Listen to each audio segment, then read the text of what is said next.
Hallo. Hallo. So. Hälfte raus, Klassenarbeit. Ausbildung. Ausbildung zum Game Designer. Zack, bumm. Ne? Hast du sowas gemacht? Also in die Schule würde ich ja jetzt nicht nochmal wollen, aber lernen, wie man Game Design macht, das fand ich spannend. Ja. Und nein, ich war dafür nicht auf der Schule. Nee, ich auch nicht. Ich bin nämlich Quereinsteiger.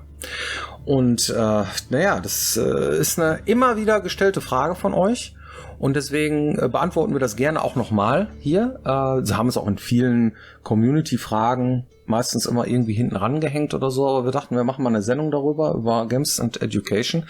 Das heißt, über Ausbildung in die Games-Branche zu kommen und so weiter. Und wie es bei uns gewesen ist, die Frage, die kam sehr, sehr häufig. Und naja, es ist auch interessant, ne? Weil wir arbeiten nämlich nicht in dem Beruf, den wir gelernt haben. Das muss man ja so sagen. So. Und zu dem Zweck haben wir weniger als 100 Leute gefragt. Ist das bei dir auch so? Oder arbeitest du in dem Beruf, den du tatsächlich gelernt hast? Nein, gelernt hatte ich ja erstmal Bürokaufmann, aber da wusste ich auch noch nicht, was ich tun sollte. Und jetzt weiß ich, dass ich mich eben für Storytelling und Game Design interessiere und fördere mich da erstmal selber und dann werde ich da auch landen. Ja. Jein. Jein, also ich bin Ausbilder für Kaufleute im Einzelhandel gewesen und bin jetzt bei der Metwabe, bei einem Metproduzenten, betreue da ein bisschen das B2B-Geschäft, bzw. Lager. Ich arbeite in meinem Beruf, den ich gelernt habe. Ja. Wenn Sabbeln, muss ich nicht lernen, dann ja. Nein, ich habe gelernt, wie hieß das damals noch? Kurz gefasst Anwendungsentwicklung. Das heißt, ich bin gelernter Programmierer und ich wollte eigentlich auch nie Let's Plays beruflich machen. Ab irgendeinem Punkt natürlich schon, klar. Damit konnte man damals kein Geld verdienen. Ich wollte einfach nur Spiele vorstellen. Das war alles, was ich machen wollte. Also ja, das klingt fast so, als wäre das durchwachsen, ne? Mal so, mal so. Aber wir kennen unheimlich viele Leute, bei denen das so ist, die haben eine Ausbildung gemacht und arbeiten gar nicht in ihrem Beruf, sondern haben irgendwie unterwegs eine andere Abzweigung genommen und so. Und viele machen auch eine Ausbildung, ne? Wenn du die dann fragst irgendwie, okay, was machst du denn gerade? So, ich mache Archäologie. Aha. Ja, und was machst du dann da? Ja, dann habe ich halt ein Diplom oder so. Oder ein Bachelor oder ein Master oder sowas, ja. Ja, aber du bist ja nicht Indiana Jones. Ja, aber deswegen habe ich das gemacht, wegen Indiana Jones, weil ich das so cool fand. So, ja, okay, da kannst du aber eigentlich nur Professor oder Doktor oder Dozent oder sonst was irgendwie an der Uni werden, oder? Oder irgendwie Archäologe. Hast du echt Bock, irgendwie irgendwas auszubuddeln nur so? Nee, eigentlich mache ich das nur, dann habe ich was und dann kann ich irgendwie irgendwo arbeiten. Ne? Das ist jetzt mal so ein fiktives Beispiel. So, ich kenne tatsächlich jemanden, der sowas so gemacht hat. Aber es ist halt irgendwie fiktives Beispiel mit realen Anstrich. Ja, aber es ist halt so. Ist das wirklich wichtig, was man lernt, oder ist es nicht wichtiger zu lernen, wie man lernt? Beides. Kommt drauf an, was man werden will. Ne? Also ich kenne tatsächlich mehr Menschen, die jetzt nicht mehr in ihrem erst ausgewählten Beruf arbeiten. Davon sind aber auch wieder einige, die nochmal eine andere Ausbildung gemacht haben oder ein Studium und dann in diesem Beruf arbeiten und nicht in der ersten Wahl. Und dann gibt es die Leute, die quasi das, was sie jetzt machen, gar nicht gelernt haben. Also mit einer Ausbildung. Irgendwann lernst du es ja halt, indem du es machst, ne? Mhm. Aber so. Zu dieser Gruppe gehöre übrigens auch ich. Ja. Eigentlich habe ich Sozialarbeit studiert, Diplom gemacht, habe dann mehrere Jahre im Gefängnis gearbeitet, dann habe ich beim Jugendamt gearbeitet, in der Delegation fürs Jugendamt und danach bin ich erst in die Games-Branche gekommen und habe quasi meine Ausbildung dann als Game Designer und Storywriter bei Piranha Bytes gemacht, ohne dass es eine offizielle Ausbildung war. Ne? Das heißt, ich habe alles von der Pike auf nochmal gelernt. Ne? Computerspiele waren mein Hobby. Also im Computer kannte ich mich schon aus. Das war wohl die Prämisse dafür, dass das überhaupt klappt. Aber da habe ich das dann nochmal gelernt. Und jetzt mittlerweile bin ich so lange dabei, seit wahnsinnigerweise 12 Jahren jetzt fast, dass ja, ich da total drin bin in dem Beruf. Seit Risen 1 bist du dabei.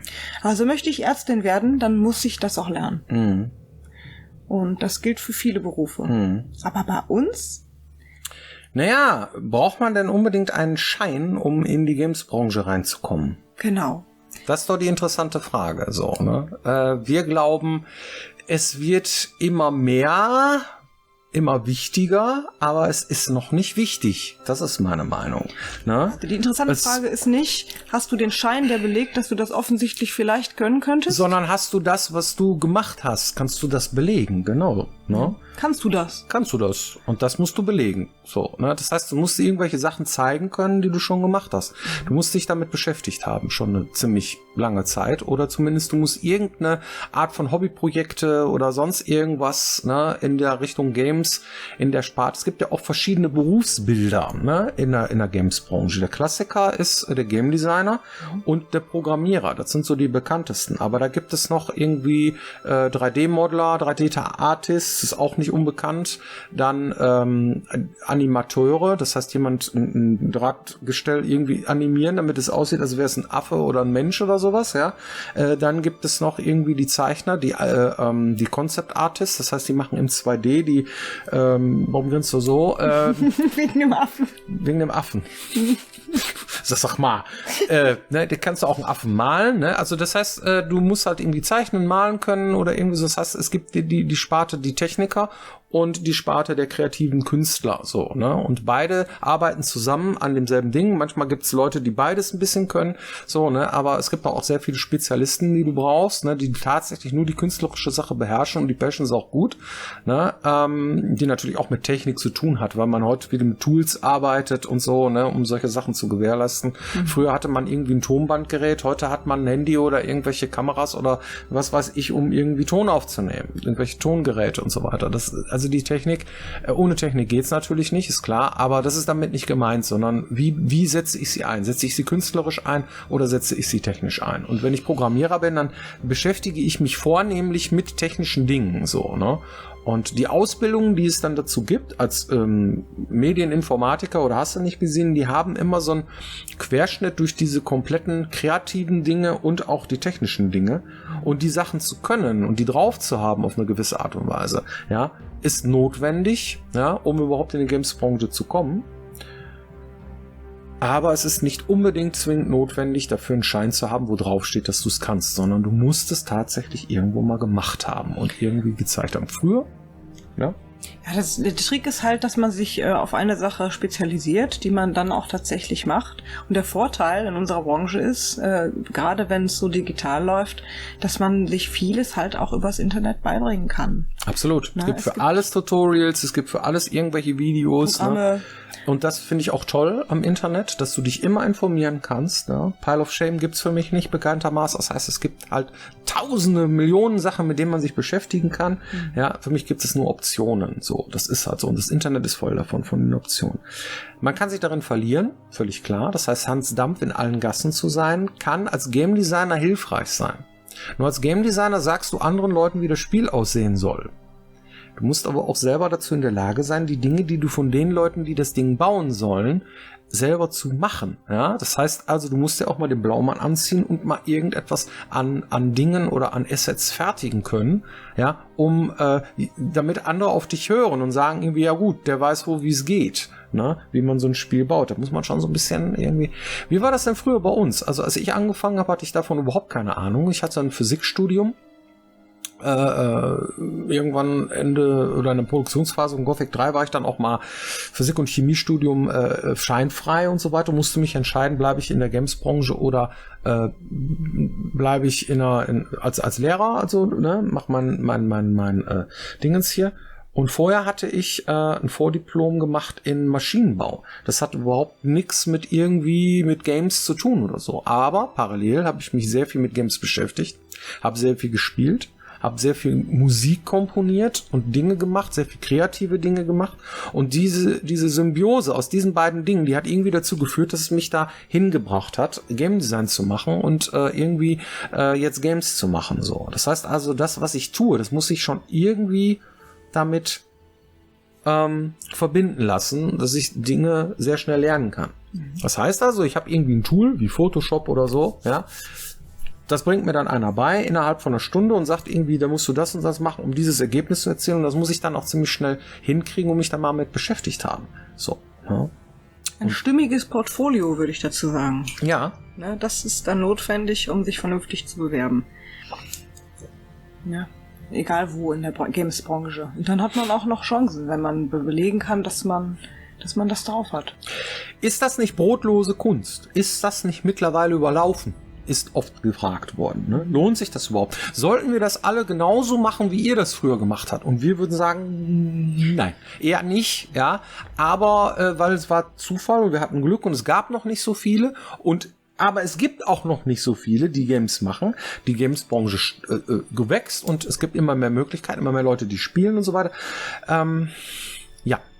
Ja, das kommt drauf an, was sollen wir denen Anspruch, empfehlen? Ne? Ja. Welchem Anspruch man daran geht. Also Leute, die sagen irgendwie, ja, ich werde jetzt der nächste Peter Molyneux und deswegen verdiene ich jetzt 2-3 Millionen und mache tolle Spiele.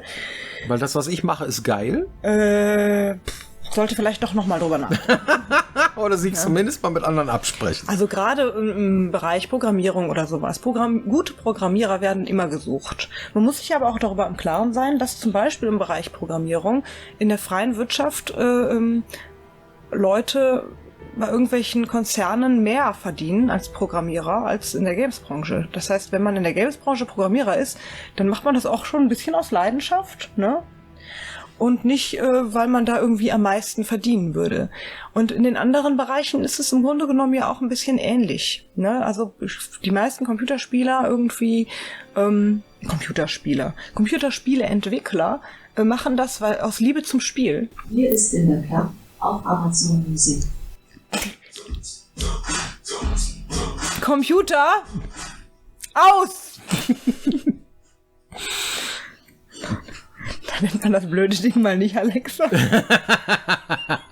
Weil ständig im Twitch lief irgendwie ständig Alexa hier, Alexa da und dann haben wir es auf Computer. Jetzt, naja, ihr habt's ja gehört. Also, Spieleentwickler muss man auf der einen Seite Bock drauf haben, aber ich glaube, das meiste, was mir aufgefallen ist, bei all den Menschen in der Branche, die mir je begegnet sind, es gibt die Leute, die machen das mit Leidenschaft, die machen das gerne und sie machen es hartnäckig und die werden auch was.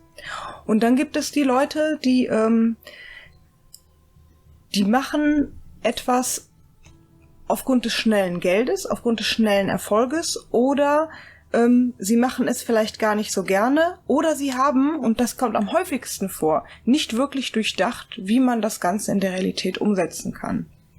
Und ich glaube, eine Zukunftsplanung, eine Spieleplanung, eine Teamplanung zu haben, die gut funktioniert, gerade in Bezug auf Umsetzbarkeit, ist bei allen Studios, Indies immer das Wichtigste, denn das ist die größte Krankheit der Spieleentwicklung, dass Leute sich verzetteln und dann entweder nie fertig werden oder sich überhaupt nicht bewusst sind, wie aufwendig etwas ist oder enttäuscht sind, weil der Erfolg erstmal vielleicht ausbleibt und das Ding nicht ganz so viele Menschen zu Gesicht bekommen und so. Und davon muss man sich so ein bisschen befreien und es erstmal der Sache wegen tun und vernünftig planen, damit auch am Ende was übrig bleibt. Dann funktioniert das.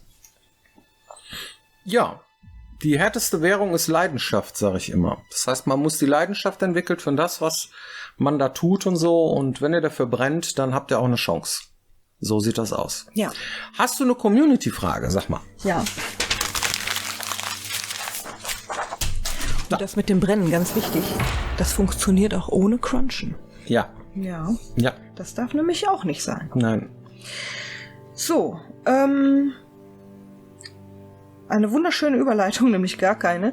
Welche Charaktere oder Monster habt ihr eigentlich persönlich in der Welt von Elex designt oder ins Leben gerufen oder habt ihr ein Lieblingsmonster?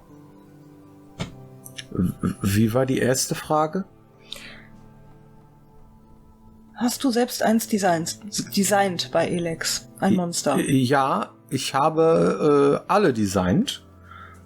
Weil es gibt mehrere Stufen des Designs. Es gibt das Weltdesign, ja, das heißt also, Du musst tatsächlich gucken, welche Art von Monster brauchst du für so ein Spiel. Und dann brauchst du sowas wie ein Initialdesign. Das heißt also, welche Art von Monster ist es jetzt? Ist es ein Wolfartiges? Ist es ein Molchartiges? Ein Rattenartiges? Ein irgendwas? Dann schreiben wir da Namen dran, ne?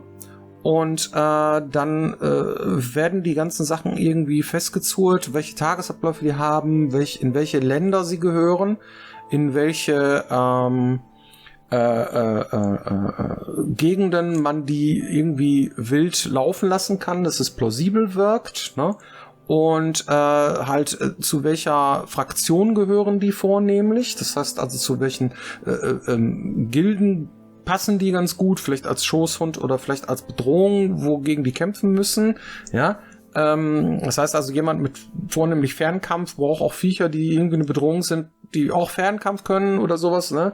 Oder halt irgendwie in den Eisregionen oder so muss es auch mal irgendwie ein Über-Yeti-Monster geben oder so, ja, solche Dinge. Das heißt also, diese Sachen müssen was festgelegt werden.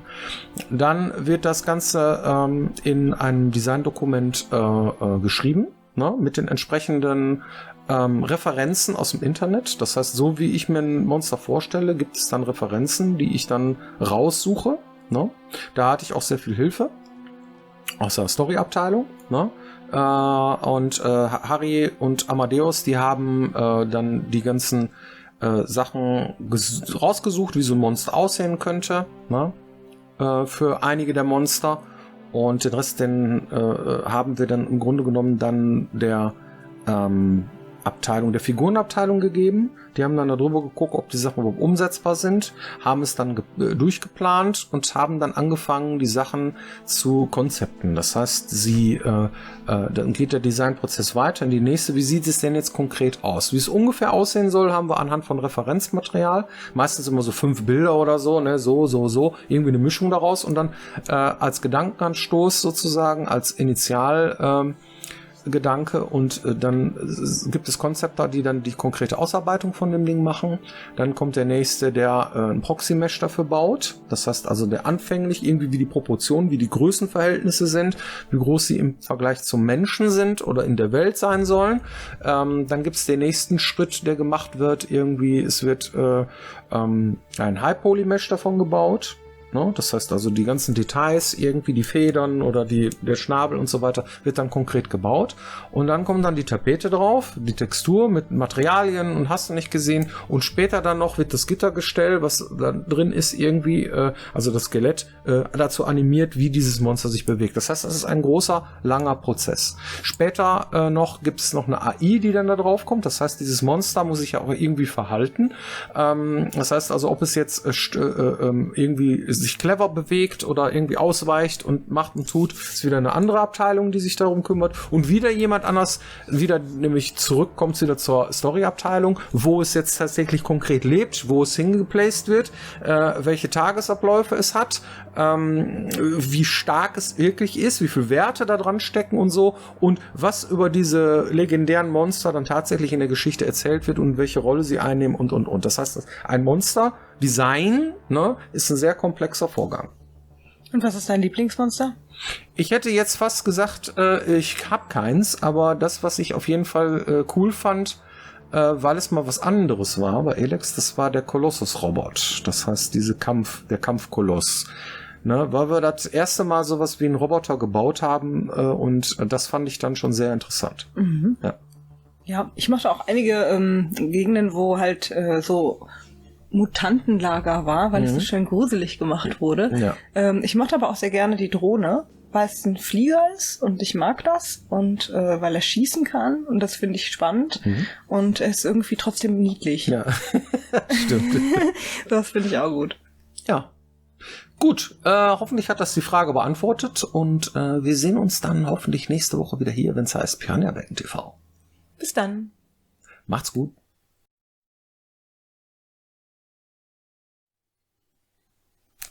Bam!